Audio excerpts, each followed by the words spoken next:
The Ozone Mapper Profiler Suite, or the OMPS Instrument.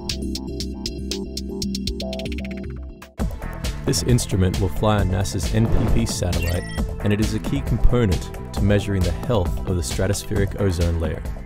In the stratosphere, ozone is very important to block ultraviolet radiation from the sun, protecting humans on Earth.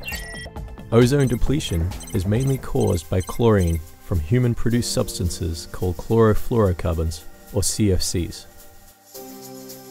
Back in the 70s, scientists predicted that if CFCs continue to increase, they would eventually destroy the Earth's ozone layer. So the Montreal Protocol controls the production and emissions of these ozone-destroying gases. And because of that, most of these gases are no longer produced, and they're slowly beginning to decline in our atmosphere. A critical factor in measuring the success of these regulations, as well as to be able to predict future fluctuations in ozone levels, is the ability to collect long-term data from space. Built with precision and tested by a highly skilled team, the OMPS instrument comes along on NPP as the next generation ozone instrument. The Ozone Mapper Profiler Suite is an instrument that continues a series that began back in the 1970s. We now have about 40 years of measurements of total ozone around the globe. So this is a key instrument to maintaining that record to follow how ozone is changing in our environment.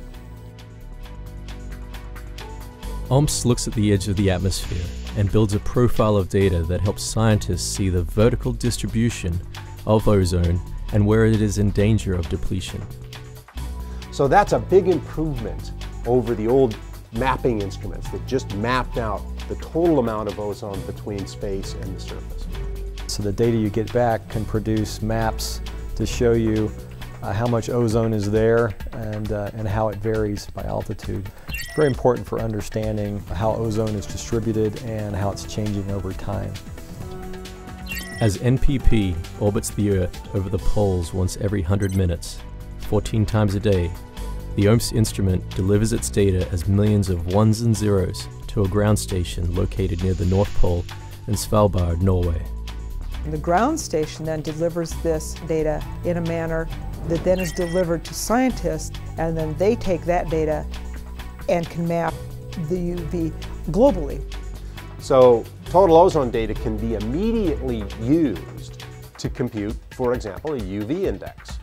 In long term, though, we're going to be looking at the data to determine, is the Earth's ozone layer rebounding from the low points that we saw in the 1990s? That's the long-term science result that we'd like to see.